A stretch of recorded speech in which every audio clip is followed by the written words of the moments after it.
And now a little story from the Appleseed.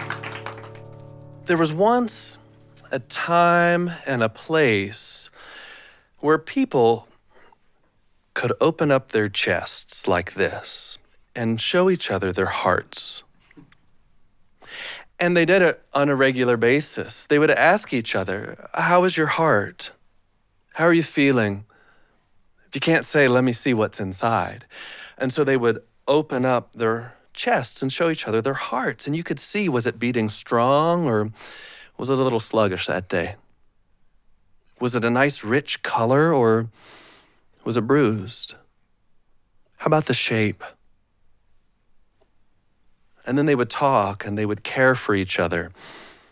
And when the time was right, they would close back up and then move on their way.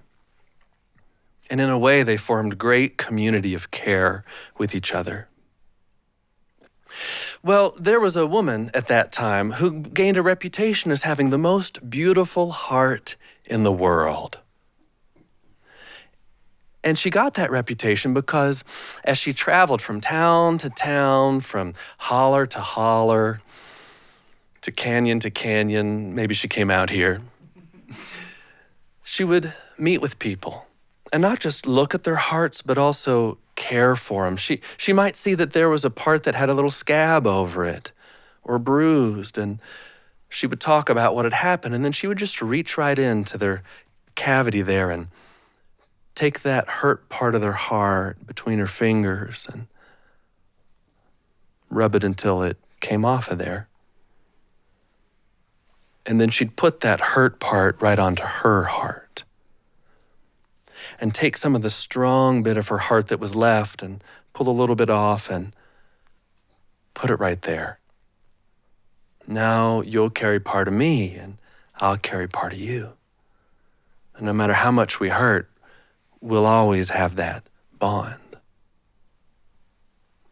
Now, she'd done this for a number of people throughout the years, actually. That's how she gained this reputation. And she was a wanderer. And there came a day when she wandered into this town where a great crowd had gathered in the center of town. They had gathered because there was a man standing there right in the center, tall, standing up on a riser right there, talking out to everybody, speaking loudly, with a commanding voice in such a way that caused people to listen to him. But really, he was bloviating at them. "I hear tell that y'all think there's this woman who travels around that you say has the most beautiful heart in the world. Well, you should put me up on a pedestal higher than hers when you see my heart. I've got the most beautiful heart in the world, and every one of you needs to know it. Let's make a comparison. Where is she?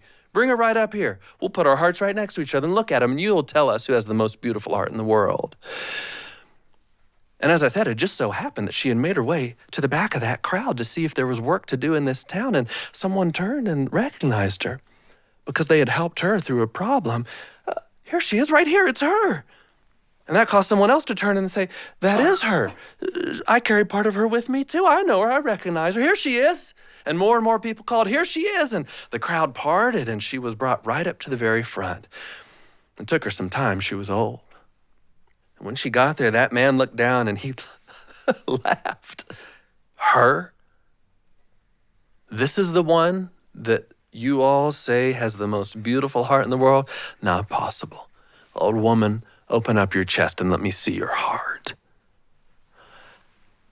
She straightened up and opened up her chest, and he saw her heart there.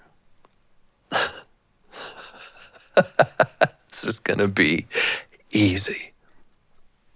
That thing, that's the most beautiful heart in the world. He looked, and it was all misshapen because it was a patchwork of pieces of heart from so many people. And instead of a rich red color, well, it was purple and brown, and some parts of it were black, scarred and rough. And she was so old, it was barely beaten right there. How could that be the most beautiful heart in the world? Look at mine. And he opened up his chest, and the people saw this heart that was so perfectly shaped that there was a gasp across the crowd. And it beat strong. He was young.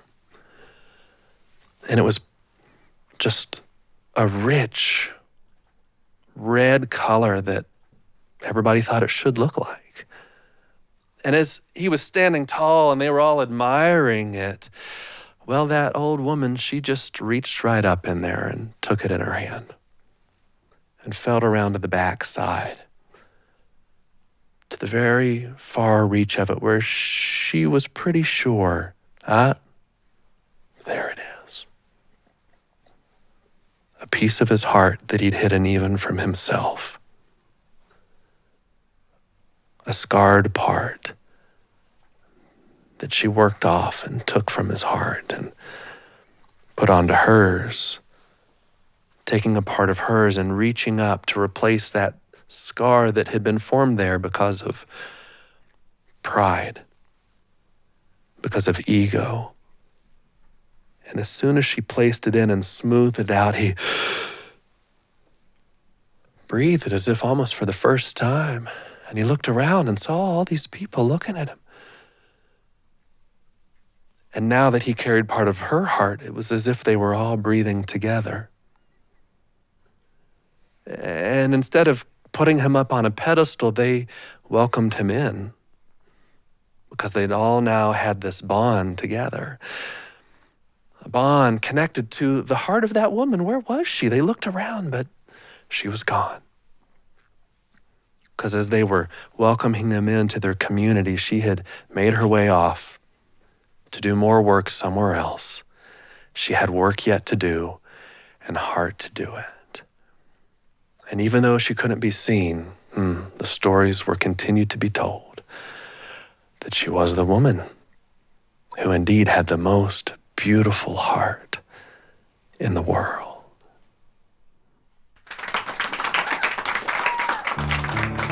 Thanks for joining us for a little story from the Appleseed.